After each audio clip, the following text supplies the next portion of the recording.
Yeah, I was just curious. Thanks. You're welcome. For those wondering, don't worry. I still have the beer. God, beer's good. Might just be an English thing. Right, she's left the room, so let's examine the room. The bathroom is surprisingly clean. Oh God, right, no. I've got to say something. I'm so sorry if I get your name wrong. XX Dire Girl XX, I hope that's your name, pointed out that there's a red nail there. Now, Miss Bergstrom wears fake red nails. I honestly don't even remember that. But clearly there are people paying more attention to this than I am. So, Miss Bergstrom was here, or there's someone who's a transsexual, basically. So it could still be Miss Bergstrom, or it could still be Detective Gursky. Hello, how are you? Let's examine the room, and exactly the same thing is said. Let's move back into the main area, because we're not telling you fuck. Let's go to Miss Bergstrom. We can't tell her anything. We're going to brute through this quickly. We're going to talk to everyone, and just in case there's anything to say, I'm going to have a sip of my beer whilst we're doing this as well. When is beer not appropriate? Alright, so we've got to talk to... Okay, yeah, so we've definitely got to speak to... Oh. Uh-oh. Alright, so, hey detective. The voice said in his rather sneakily way. Also, this proves to you that I am still recording on the same day, and I'm still slightly drunk. 15th of November, that's when the last part went out. Hey detective! Oh hey, it's the disembodied voice is back. It's been a while, I'm starting to get worried.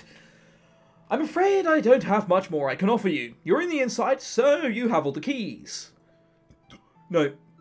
You have the keys, I have the hand to force them open. The doors, that is, not the keys. I know you've seen more than the rest of us can see. Try to remember, the last piece of the puzzle was there. Good luck. Good luck. What kind of shit clue is that? What the fuck was that? That was the best you could do. Huh, lol. Good luck! Whatever. I'm not sure whether or not I should be offended that my mystery friend seems to have ditched me. But the truth is that even if I only have a fragment of Sarah's death, it's a lot more than anything else we've got right now. I shut my eyes and focus on the last thoughts that Sarah had. I can't breathe, I can't open my mouth.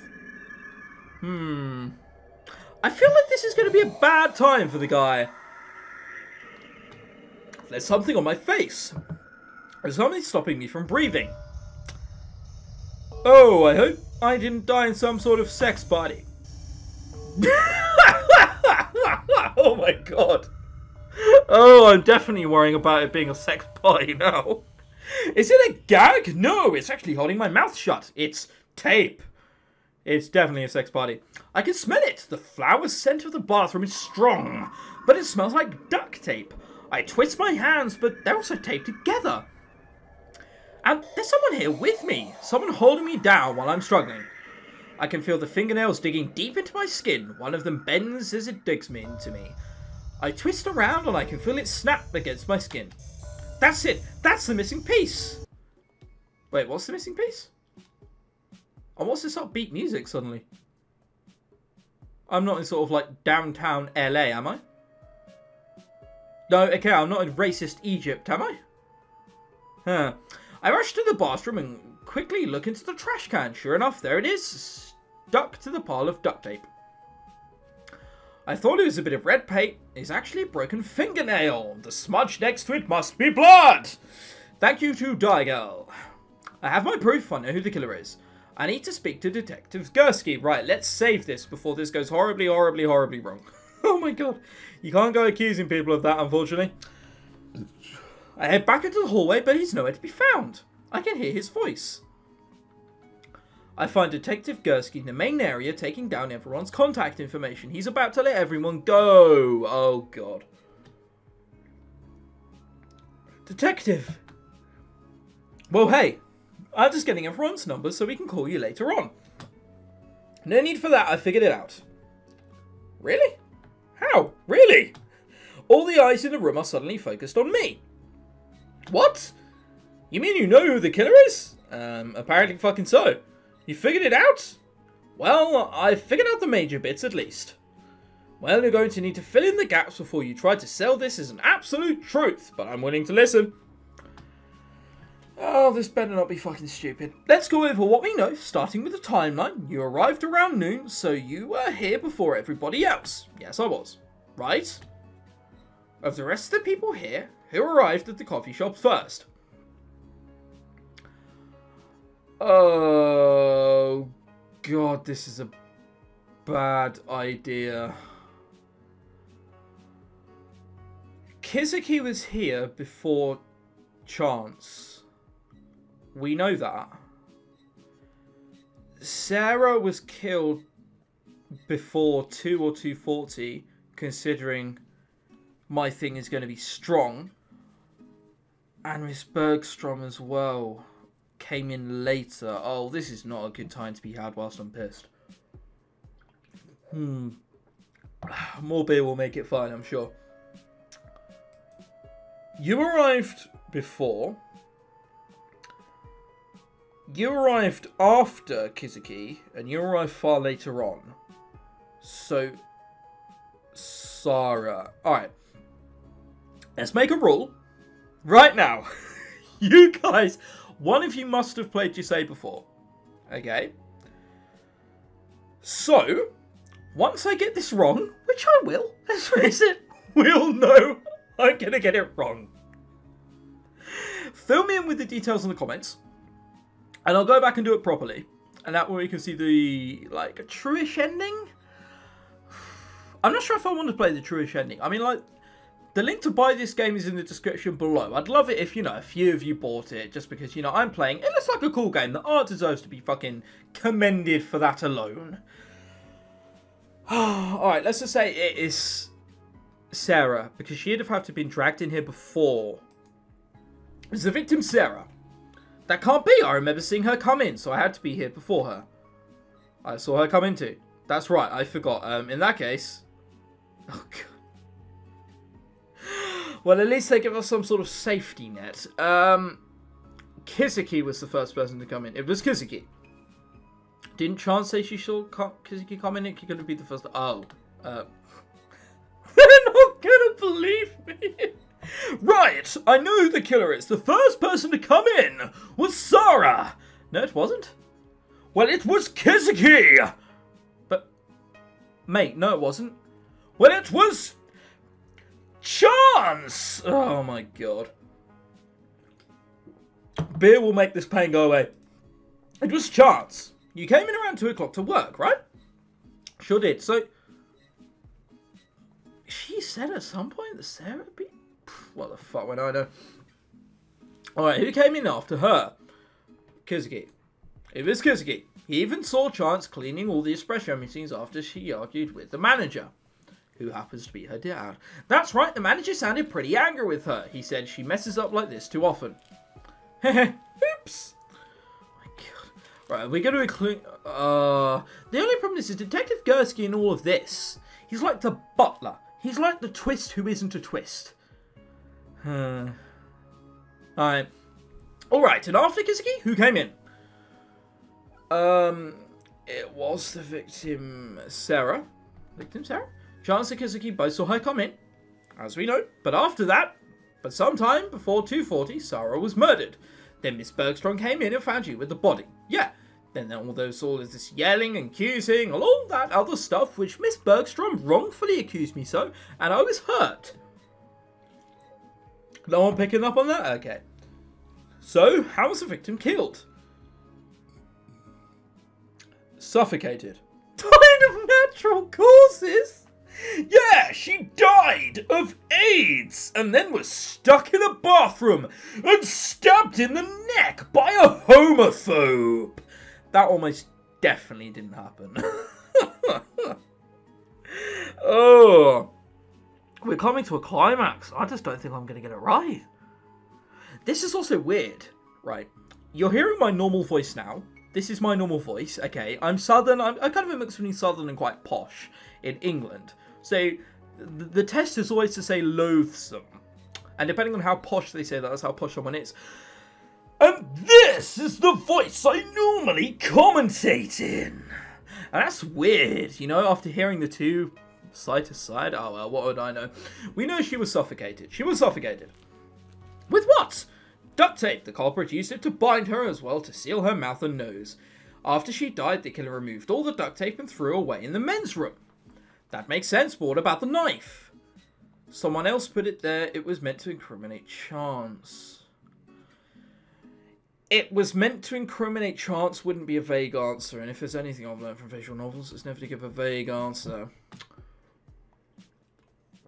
The culprit overheard her arguments with the manager, so she or he knew the kitchen would be empty. After Sarah died, the culprit removed all tape, snuck into the kitchen, stole a knife, and stabbed Sarah with it.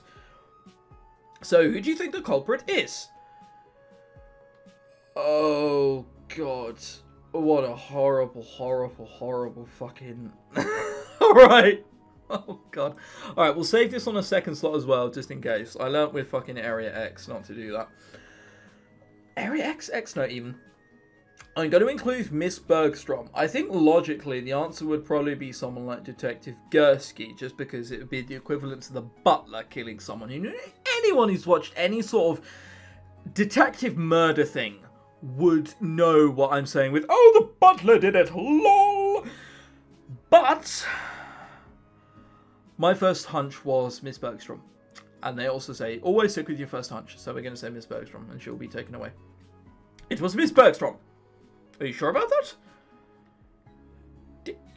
Yes, of course I fucking am. Yes, I'm positive. For AIDS.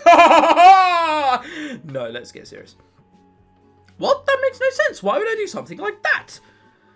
Sarah stole from Biodev Imaging and you wanted revenge. Sarah stole from Orton Engineering for you, but something went wrong with the deal. It was an accident. Oh, right. Well, it's almost definitely not the beginning one, because that would make no sense at all. Sarah stole from Orton Engineering, something went wrong with the deal. And then, because she looks quite fucking worried now. And then you killed her, and the emails she was sending out were to cover your back, or should I have seen them later to trigger some sort of scene? Oh, we'll only know by doing this. No! I didn't mean to fucking put that. Right, hang on. We're going to go back and fucking do this again. Hang on. Right, here we are again. We're going to say Sarah stole from Orton Engineering, but something went wrong with the deal. You think I'd do something as dirty as hiring a corporate spy? I glance over to Izuki, but he doesn't make eye contact.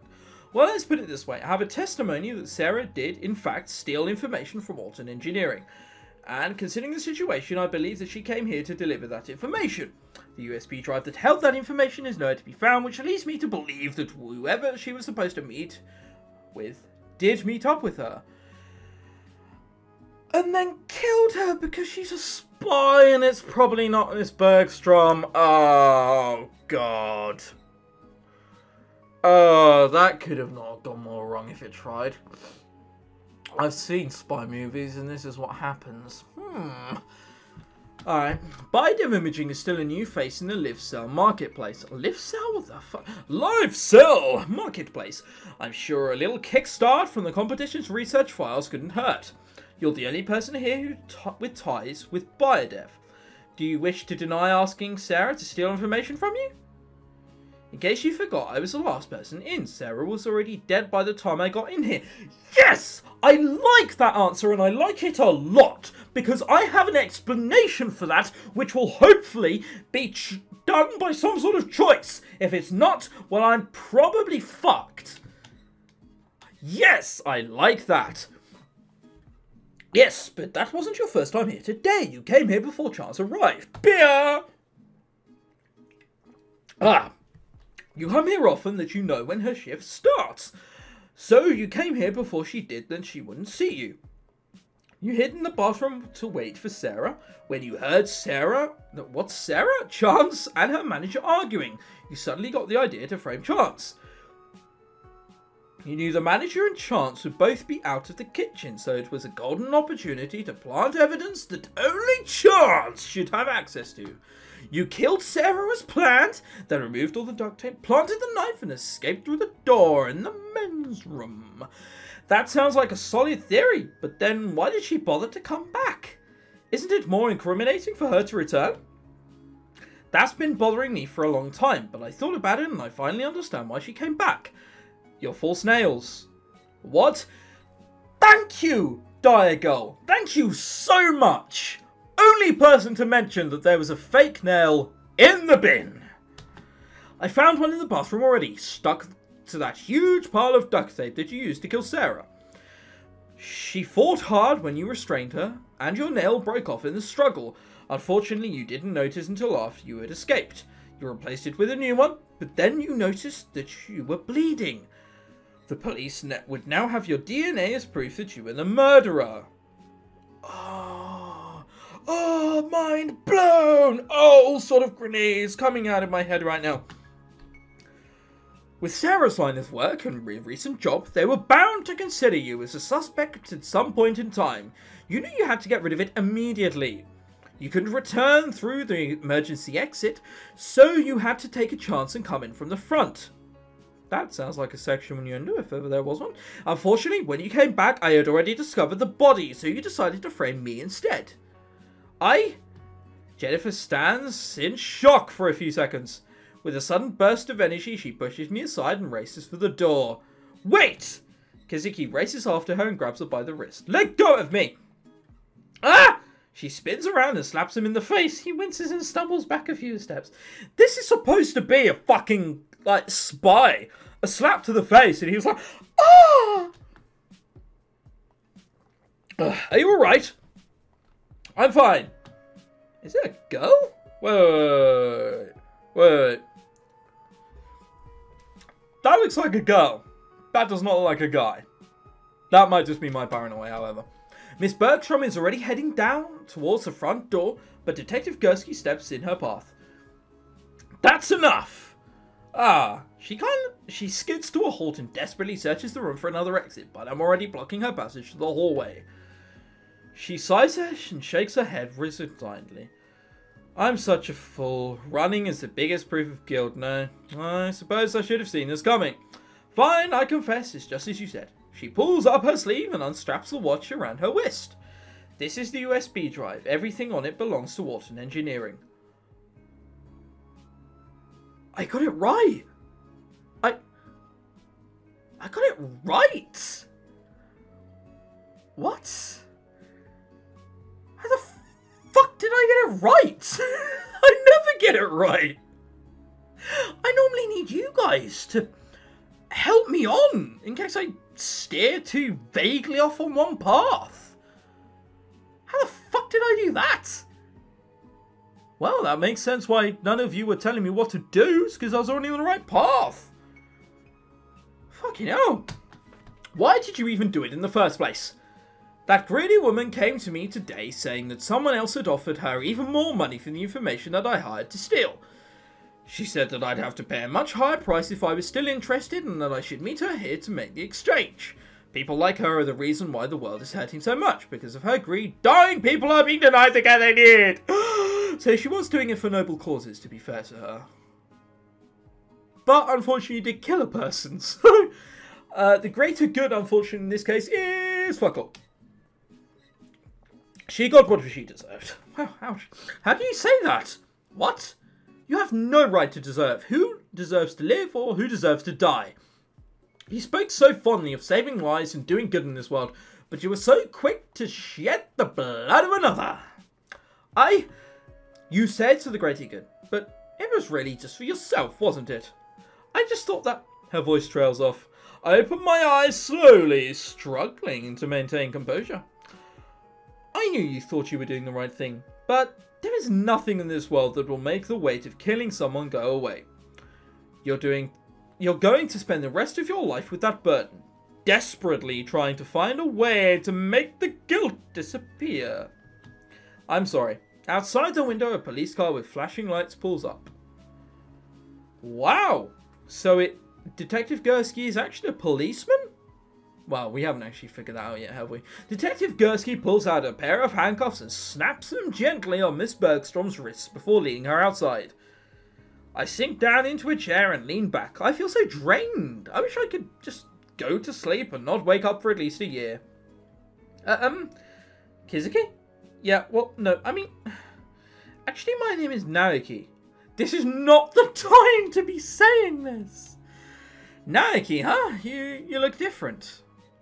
That's sort of the point of a disguise. I mean, a disguise, he may have changed his appearance, but he doesn't appear to have changed his personality at all. It looks like the whole shy guy thing wasn't an act. In fact, he seems even shy now. Wasn't there something you wanted? Yes, actually, we need to talk. About what? We have a little problem with this case. A problem? What do you mean? Well, the job I was originally given was to retrieve the USB drive to find out who wanted the information from Alton Engineering in the first place. The police have the USB drive, so it's as good as safe. Miss Bergstrom already confessed to hiring Sarah. What's the problem? Miss Bergstrom said that Sarah claimed someone else was interested. If this third party really was after all the info, we need to know. Ah, that's kind of awkward. I kind of assumed that you'd know that, in fact, the third party was you. A third party is involved? I suppose that would explain why Sarah had an ID for biodev imaging. She was likely hired to still research for them as well. Still, all this corporate backstabbing doesn't really have anything to do with me, and I'd really like to get away from this place as soon as possible. Well, that's all very interesting, but I don't see why you're bothering me to tell any of this. We think your ability might be useful to figuring out the third party. I quickly glanced around the coffee shop. Everyone else has gone already, but I lower my voice anyway. How do you know about that? You're not the only one with extra abilities, you know. So I have a perfect memory. I remember everything around me. Sights, sounds, smells, everything. Well, that would explain how you remember the specials so easily. I mean, heck, there's a specials place, like a restaurant, beneath where I work, and I can barely remember what half they fucking cook half the time, let alone their specials. Once I experience it, I remember it forever.